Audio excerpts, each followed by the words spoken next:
es esta historia que en un momento, es más, hoy sí, hoy no voy a hacer demasiadas expectativas. Cuando terminemos con las efemérides y arranquemos con la noticia insólita, en vez de ir a los principales titulares de las noticias insólitas, realmente nos vamos a ir derecho a la historia insólita enviada por este Oye, fue que nos solicitaba el correo electrónico hace unos días, ¿no?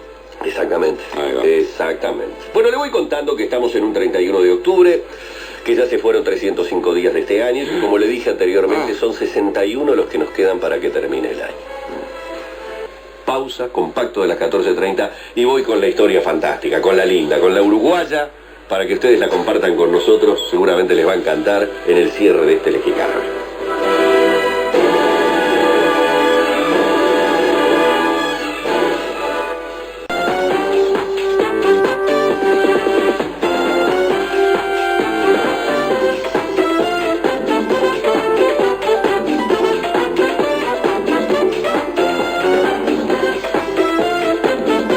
Son muchas las vías de comunicación, la más rápida, los mensajes de texto al 1822, ya Oscar los actualiza, pero yo voy con este mensaje. 27 de octubre me llegó este mensaje. Señor Humberto de Vargas, considerando su excelente capacidad de comunicación, así como su interés por los hechos históricos, le envío en anexo una insólita historia uruguaya, donde a mi entender se consolidan varias conceptualidades y valores humanos. La historia con todas sus fotografías se encuentra en el link Historias y Artículos del sitio www.pilotoviejo.com. Memorias del tiempo de vuelo. Como usted podrá apreciar, este caso envuelve diversos hechos, algunos emotivos, como el amor de la viuda por un piloto muerto, aspectos insólitos, como la supuesta y alucinatoria instalación de una usina nuclear en Paso de los Toros, la sórdida posición de quienes alegaron la defensa del patrimonio histórico, la determinación de un canadiense y un americano en sus esfuerzos por rescatar y recuperar un avión perdido de la Fuerza Aérea Uruguaya, y finalmente la capacidad técnica para volver a hacer volar orgullosamente a esa aeronave después de haber permanecido durante 40 años sumergida en las aguas del lago de Rincón del Bonete. La idiosincrasia de los uruguayos, verificada en esta historia, podría llegar a ser lamentable si la historia en sí no fuera contrarrestada por la determinación de los rescatadores.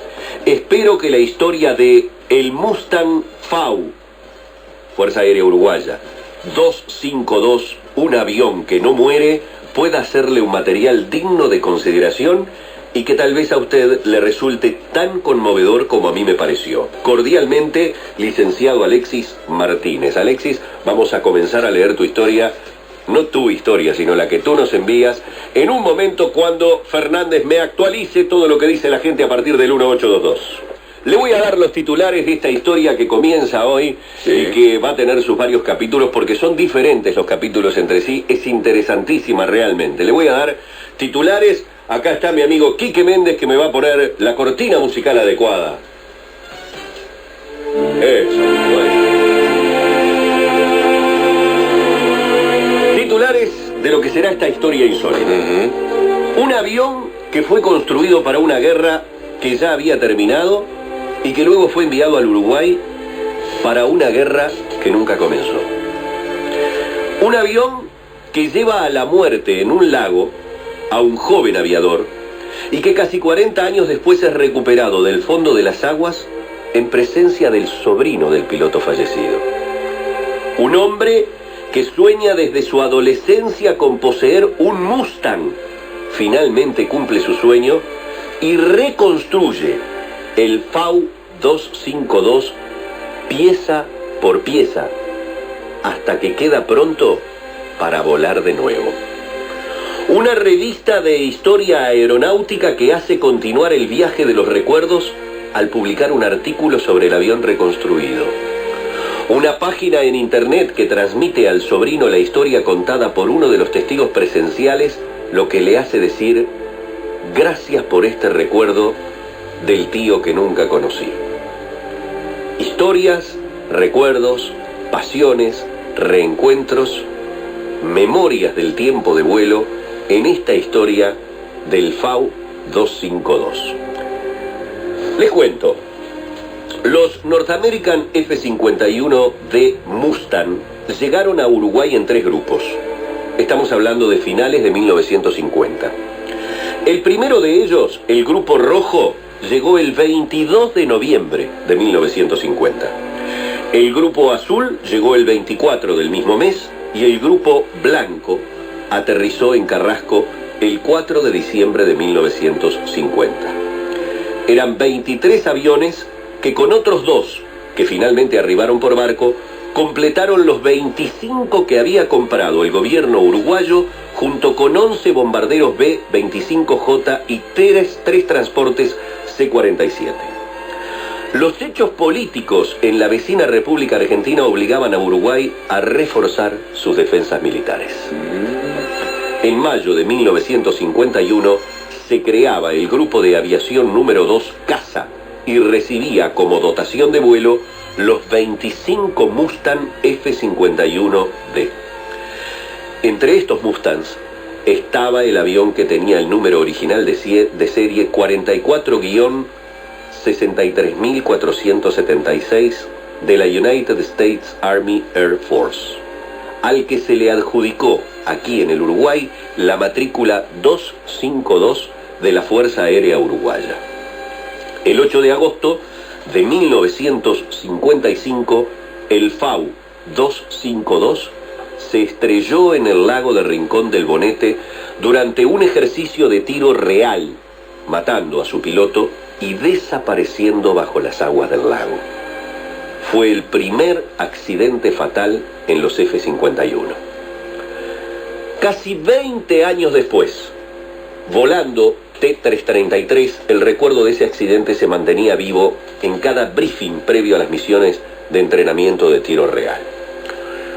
Esto significa, digamos, en los términos de quienes tienen que ver con la aeronáutica, que, digamos, lo sucedido con este piloto y con este avión, que tenía una explicación que ahora ustedes van a conocer, era un recuerdo permanente cada vez que se hacía este ejercicio, que para hacerlo bien claro, y discúlpenme los que saben de esto que me aparte de la lectura para hacerlo bien gráfico, es el tirarse en picada y el hacer un ejercicio de tiro real, ¿no? Es decir, separarse de una formación, ¿verdad? Una formación de avión, y separarse uno de los aviones, bajar a hacer un vuelo en picada y en forma rasante, y luego volver a ascender hacia la formación, ¿verdad? Mientras uno asciende, otro ya está bajando en ese ejercicio. En ese ejercicio y en la picada nunca terminó de ser tal, fue que el avión siguió su curso y se estrelló, hundiéndose en las profundidades del lago de Rincón de la represa, ¿no? El polígono de tiro del Grupo 2 estaba en la isla 7 del lago de la represa de Rincón del Bonete, rodeado de aguas como son las del lago, absolutamente tranquilas. Allí está en parte el problema. El brillante espejo en que ciertas condiciones de luz convierten al lago se constituía en una trampa mortal para aquel piloto que no prestara atención al altímetro y se confiara en su percepción visual de la distancia hasta la superficie del agua. Es lo que se supone ocurrió al piloto del Mustang FAU 252. Desatendió por un instante controlar el altímetro para salir de la picada con la altura necesaria. Y fue engañado por una falsa percepción de lejanía de la superficie del lago, ya que el sol genera ese espejo. Creyó que todavía estaba mucho más lejos y continuó la pendiente del padrón de tiro hasta hundirse en las aguas. Le llamábamos, dice quien escribe el artículo, piloto en definitiva, el encantamiento del lago. Y el recuerdo del FAU 252 nos ayudaba a evitarlo. Otros 30 años más, y ahora nuestro vuelo es virtual.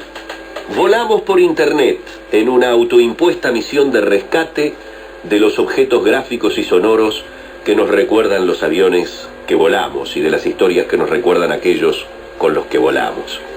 Y las rutas de las personas en internet se cruzan y recruzan, salvando las distancias con aún mayor facilidad que el propio vuelo. Cierto día llega un mail de un tal P. Tomaset, que escribía: mirando las fotos de los Mustang, le pregunto si conoció a mi tío, fallecido piloto en accidente en el lago de Bonete. Salió de la Brigada Aérea 2 de Durazno y se estrelló allí. Yo trabajo en la central hidroeléctrica, junto a dicho lago. Tengo algunas fotos de cuando rescataron el avión del agua en 1994. Saludos, P. Tomaset. Ya otro elemento insólito de la historia, ¿no? El sobrino trabajando junto al lago del Rincón del Bonete y preguntando a esta gente si tenían alguna fotografía o algún dato del tío que no había conocido y que le habían contado había muerto estrellándose en el lago del Rincón del Bonete.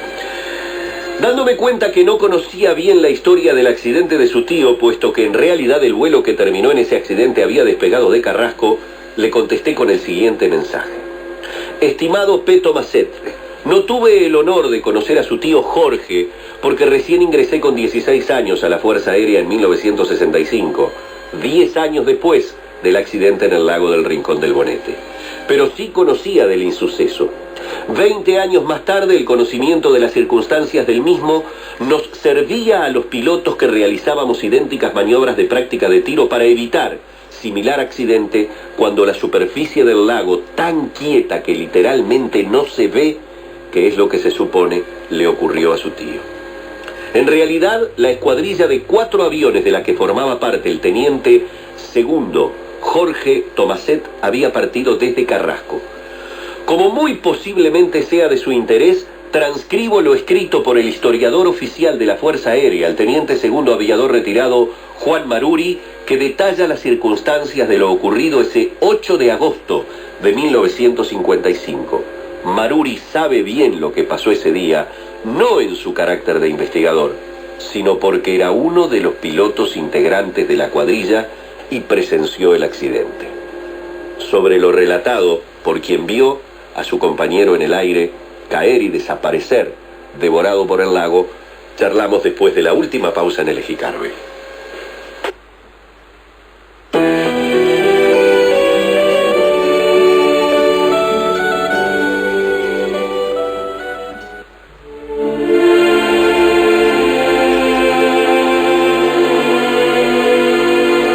Aquí está lo dicho por el teniente segundo aviador retirado Juan Maruri de esas circunstancias del 8 de agosto de 1955.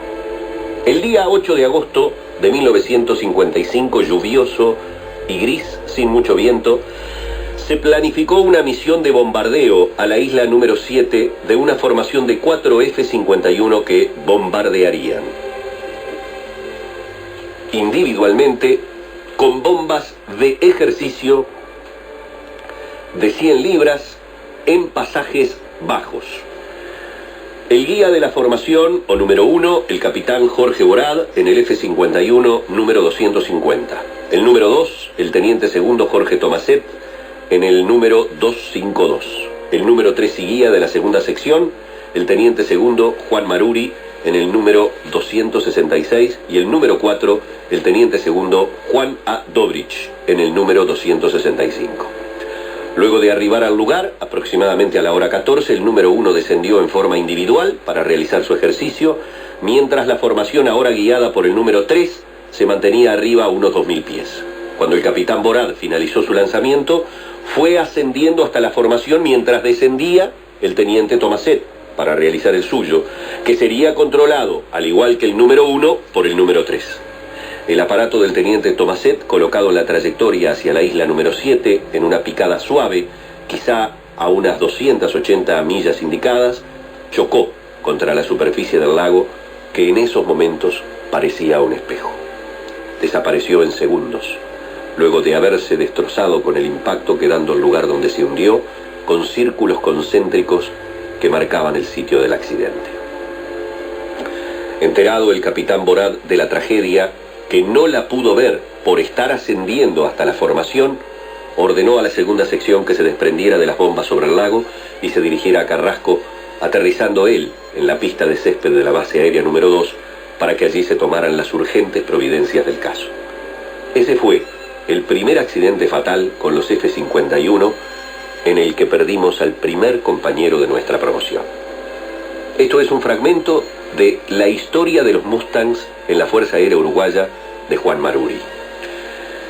Y esto formó parte de la carta que se le envió, del mail que se le envió al sobrino, que quería conocer más detalles sobre un tío al que no conocía, pero que sabía que su avión descansaba en el fondo de ese lago que él todos los días veía porque era su lugar de trabajo. Días más tarde, el sobrino del teniente Jorge Somacet agradecía a quien le enviaba todos estos detalles diciendo: muchísimas gracias por este recuerdo del tío que nunca conocí. Y le envió por mail fotos tomadas de los restos del F-51 Mustang FAU 252 que, sumergido en el fondo del lago del Rincón del Bonete, había sido recuperado en 1993. ¿Quién lo recuperó? ¿Por qué? ¿Por qué sacaron ese avión del lecho del lago del Rincón del Bonete? ¿Qué otra historia se encierra? ¿Y cómo es que el FAU 252 hoy está volando? Lo vamos a saber el lunes cuando estemos con la segunda parte de esta historia. Nos vamos actualizando los mensajes. Se terminó la semana Fernández. Polémica en el Ejí Carve. La gente quiere saber, la gente se quiere comunicar, la gente quiere polemizar y nosotros nos queremos ir. Y bueno, por acá la vamos. Y por acá la vamos dejando porque nos tenemos que ir. Ya faltan 60 segundos para las 15 horas. ¡Chao, octubre! El lunes. ¡Hola, noviembre! Estamos aquí en el Ejí Carve.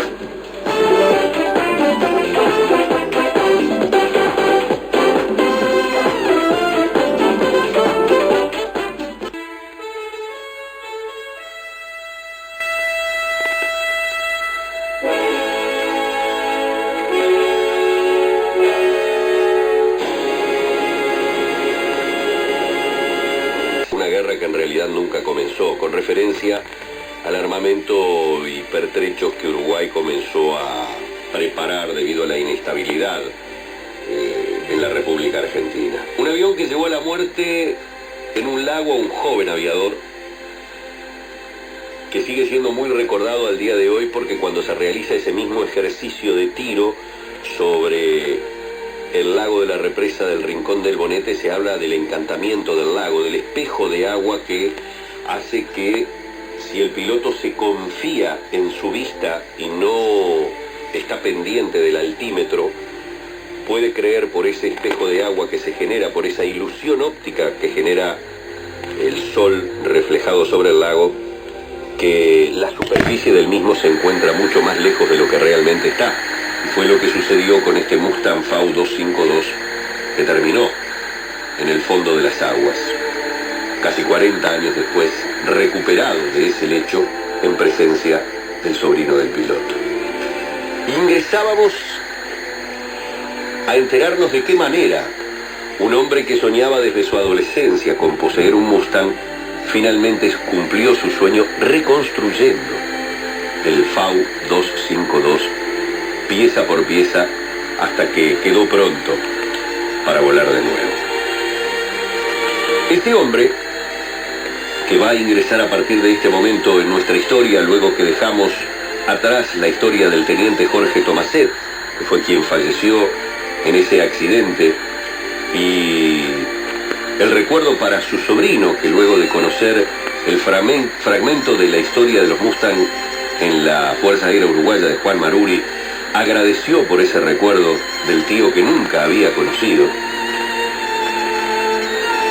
Vamos a ver de qué manera los restos del F-51 Mustang FAU 252 son recuperados en 1993 del fondo del lago del Rincón del Bonete. Bob May nació en Canadá a mitad del siglo XX y creció en una granja, no lejos de un pequeño aeródromo donde la Royal Canadian Air Force tenía los restos del inventario de F-51 Mustang que una vez formaron parte de un escuadrón, el escuadrón de bombarderos 402 de la ciudad de Winnipeg. Bob recuerda que que había aproximadamente unos 15 Mustang allí, la mayoría de los cuales luego serían vendidos a restauradores en los Estados Unidos, donde se dice aún continúan volando. A mediados de los 60, en sus visitas al aeródromo para comprar ladrillos usados que allí se vendían, el papá de Bob debía negarse a los requerimientos de su hijo adolescente, que pretendía que comprara uno de aquellos magníficos aparatos que en ese momento se vendían por $500 cada uno. Estas visitas al aeródromo de Carberry fueron el primer contacto de Bob May con la aviación, pero lo que él no sabía es que este contacto, siendo adolescente y yendo con su padre, iba a ser en definitiva el que marcara su destino. A su tiempo, Bob se dedicó en forma profesional a la aeronáutica, volando en el norte de Canadá para hacer el abastecimiento de esas remotas regiones accesibles solamente por aire. Más tarde formó su propia compañía, llegó a tener la Keewatin Air, que inicialmente operaba otro tipo de aparatos, los Beavers y Cessnas 185. Pero Bob jamás dejaba de pensar en los Mustang. Claro, ustedes pensarán, y bueno, ahora que ya tenía su propia compañía, podía ir y comprárselo él. Cada tanto investigaba en el mercado qué estaba pasando con esos aviones, y ya no se vendían a $500. Por supuesto, ya para conseguir un Mustang tenía que tener como mínimo $25.000, y cuando pensaba que llegaba a tener el dinero necesario para hacerse de alguno de ellos, encontraba que el precio ya había trepado a los $125.000 y aún más. Entonces siempre quedaba fuera de su alcance. Sin embargo, tenía la decisión de que algún día iba a poseer un Mustang, y dijo: si no puedo comprarlo hecho, voy a tener que terminar armándolo yo mismo. Va a ser la forma en que realmente sí pueda reunir el dinero necesario. A partir de 1990, Bob comenzó a comprar partes de F-15 por diferentes vías. Se contactó con Rocky Medina entre una de esas conexiones que realizó con gente que sabía de dónde podía encontrar diferentes partes de estos aviones F-15. Rocky Medina, un californiano que había localizado en Uruguay un Mustang que eventualmente era posible recuperar, pero había que hacerlo sacándolo del fondo de un lago donde se había estrellado en agosto de 1955, matando a su tripulante. Era el famoso FAU-252 del que hemos estado hablando, y bueno, el piloto era el teniente Jorge Tomaset. Tras haber leído en un libro sobre Mustang latinoamericanos, más específicamente sobre el FAU-252, Medina había viajado al Uruguay y obtenido, tras largas negociaciones con la Fuerza Aérea Uruguaya, los derechos de rescate de los restos del Mustang del fondo del lago. Un obstáculo mayor parecía ser obtener la anuencia de la viuda del piloto fallecido, la que nunca más había vuelto a casarse. El trágico accidente en realidad se había producido muy poco tiempo después de su boda, y aún anciana continuaba enamorada de su joven teniente. Pero finalmente también se consiguió y se obtuvo su consentimiento. En sus viajes al Uruguay, Medina había conocido a una mujer que aseguraba saber con exactitud el lugar donde estaban sumergidos los restos del FAU-252. Bob y Rocky comenzaron su búsqueda en el lugar por ella indicado, confiados en que lograrían su objetivo en unos pocos días. Tanta confianza tenían que la primera expedición al Uruguay Bob la realizó con toda su familia. Cuenta esta historia que llegaron y se alojaron en la ciudad de Paso de los Toros, a la que recuerda como un pequeño pueblo dedicado a la ganadería. Cuenta Bob que se alojaron en el mejor hotel de la ciudad, en el que pagaban $3 por noche, por una habitación con puerta corrediza. Sus hijos inclusive bromeaban con el nombre del pueblo, señalando que no debía ser Plaza de los Toros, porque así habían captado el nombre, sino no como es realmente Paso de los Toros, sino plaza de los turistas perdidos, le decían al padre, ya que eran los únicos en esa condición en el lugar. Iniciadas las operaciones de búsqueda, la gente del pueblo, descrita por Bob May como muy amable, demostró curiosidad por saber qué era lo que estaba ocurriendo. Según Bob, algún grupo identificado con los postulados de Greenpeace decidió que el gobierno había planeado aparentemente la instalación de una central de energía nuclear en la zona y que las actividades de estos canadienses eran justamente los estudios conducentes a este propósito. Pese a las explicaciones de Bob y de Medina sobre que la razón del rescate, de su presencia allí era el rescate de un avión sumergido, la observación del equipo de sonar, el magnetómetro utilizado justamente en la búsqueda de los restos del avión solamente sirvieron para que confirmaran la versión de que ese equipo de última tecnología se estaba utilizando en realidad para estudiar las posibilidades de las aguas del Río Negro para el enfriamiento de la supuesta planta nuclear. Más allá de la anécdota popular de creer o no creer en lo que estaban haciendo los canadienses y la fantasía sobre la instalación de una central de energía nuclear en Paso de los Toros, la realidad es que se necesitaron varios viajes más y más de un año para finalmente encontrar los restos del avión. En realidad a 3 millas del lugar indicado por aquella mujer que era la testigo que aseguraba saber en qué sitio exacto se encontraba enterrado el avión. Es posible, se reconoce con el tiempo, que el dato proporcionado por la testigo fuera exacto, pero que el avión se hubiera ido desplazando, flotando, llevado por la corriente. Recordemos que su profundidad era de 20 metros. Se encontraba realmente muy lejos. Y bueno, claro, en el Uruguay una cosa es rescatar un avión y otra muy distinta después de rescatarlo es llevárselo el avión.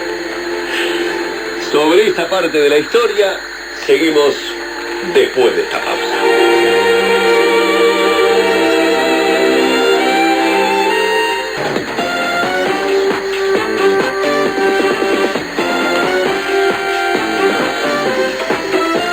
Al 1822 han enviado ya muchos mensajes, no quiero que se acumulen y quiero cumplir con todos, como por ejemplo el primero que llegó, que fue de Daniel del Centro, que dice: a ver, decirle al chanta de Humberto cuándo va a terminar con la historia del P-51, el Mustang. Bueno, Daniel, te adelantaste, acá estamos, hoy continuamos y cerramos con la historia del Mustang 252. Estamos a punto de rescatarlo del lecho del lago del Rincón del Bonete y a punto de saber qué es lo que pasó una vez rescatado el avión, porque como les acabo de decir en el título que aparece en la historia, una cosa es rescatar un avión en el Uruguay y otra cosa es llevárselo del Uruguay.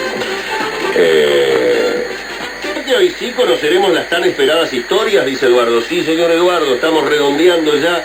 Estamos llegando al final de la historia del avión y vamos con el experimento Filadelfia inmediatamente después que terminemos con el Mustang V252. Hoy hasta las 20. Grande Humberto con la historia de uno de los cazas más emblemáticos de la historia, Daniel del Centro. Ahora vas a ver lo que es el final de esta historia, particularmente con respecto al sueño de este canadiense que, bueno, yo ya se los adelanté, finalmente, luego de muchísimas vicisitudes, logró que el V252 esté volando. Y les voy a dar algunas direcciones si quieren ingresar, porque realmente es emocionante ver ese avión que se rescató luego del accidente, que se llevara la vida de un joven teniente de la Fuerza Aérea Uruguaya, que ese avión esté en internet en este momento con unas fotografías espectaculares en pleno vuelo. Me parece verdaderamente muy emotivo, muy conmovedor. Ya va en un segundito eso, Daniel, que nosotros estamos desesperando que termines la historia para salir a trabajar, dice Abel. Ya termino, compacto de las 14:30, así podemos finalizar con la historia del Mustang V252 y arrancamos con la historia del experimento Filadelfia. Pausa y compacto de las 14:30 y termino con la historia del V252.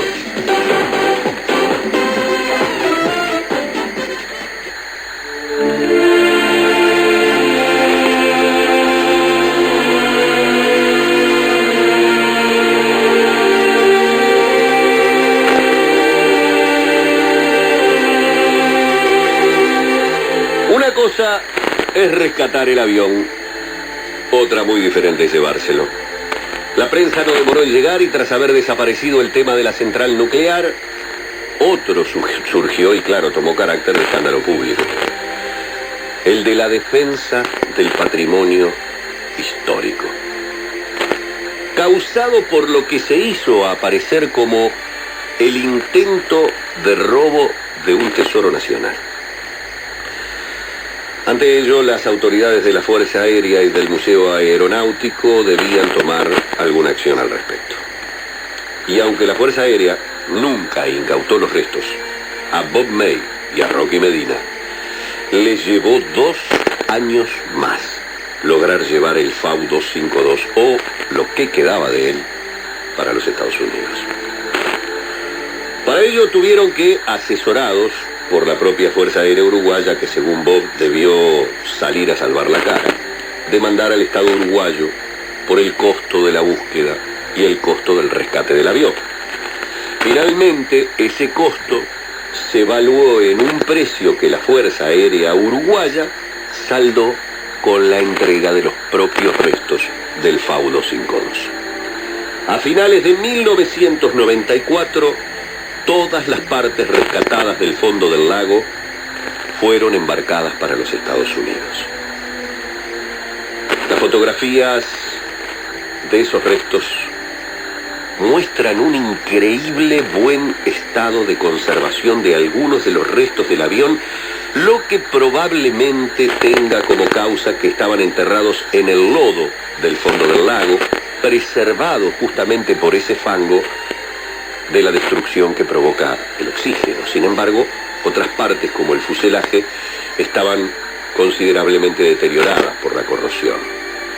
Bob May quedó bastante desilusionado por esto, puesto que los estudios previos sobre la neutralidad del agua del lago inducían a pensar que el avión no estaba demasiado afectado por el largo tiempo sumergido.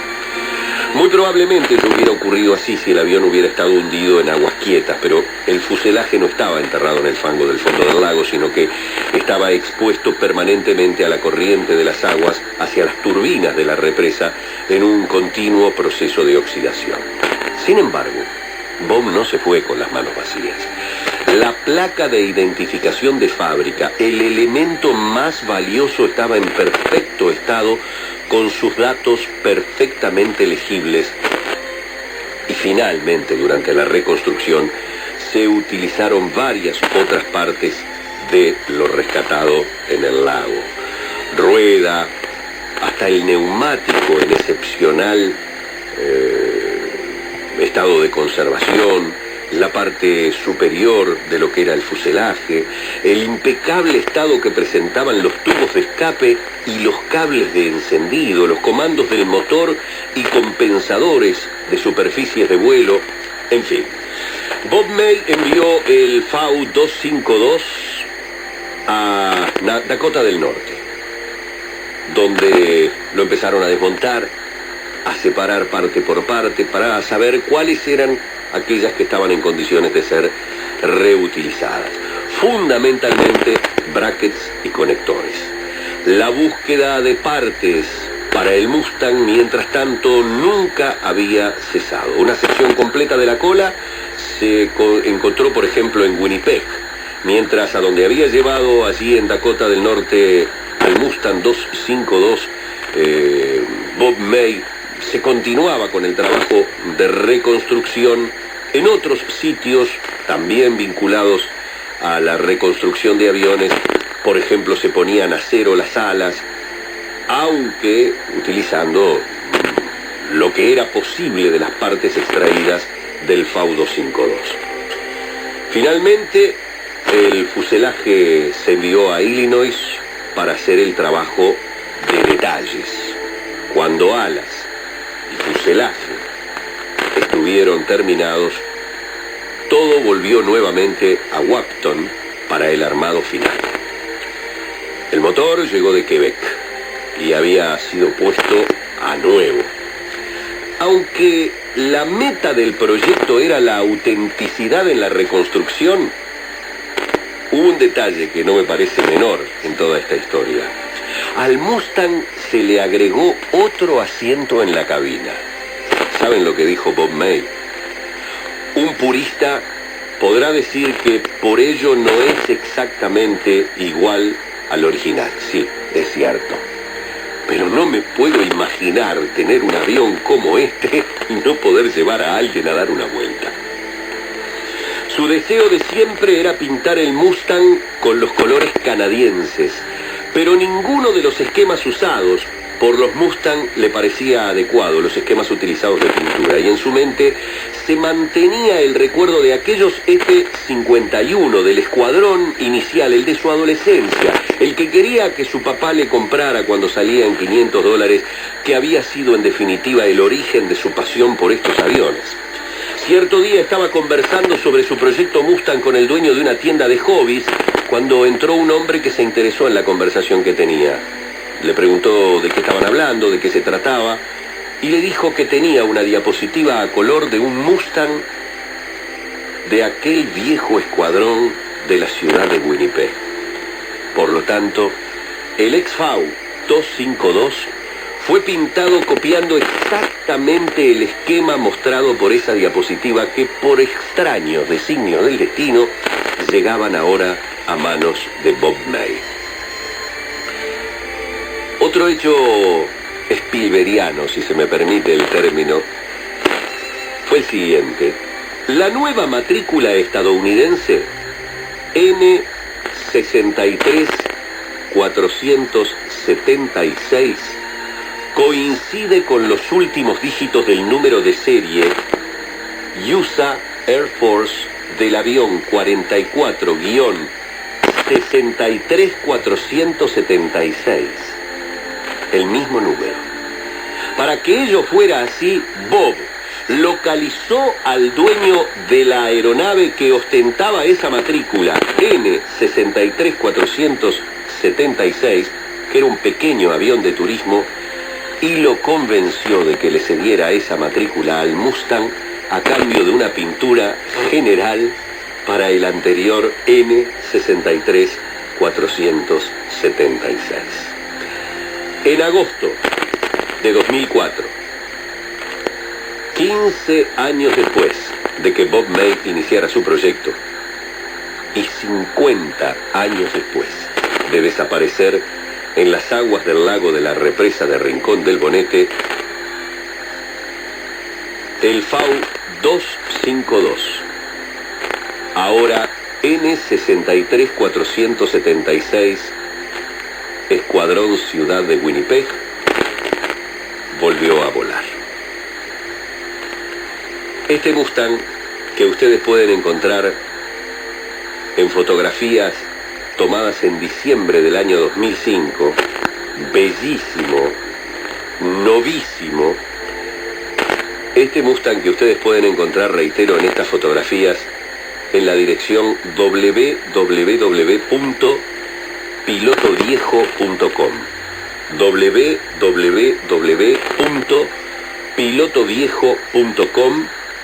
Busquen en la solapa historias, artículos, y allí van a encontrar la historia del Mustang FAU 252, el avión que se resiste a morir, porque en definitiva el FAU 252, el Mustang FAU 252, sigue fiel, como termina diciendo Piloto Viejo, en el cumplimiento de su destino, que es nada más y nada menos que volar. Con esto cerramos la historia, pausa y volvemos con Experimento Filadelfia.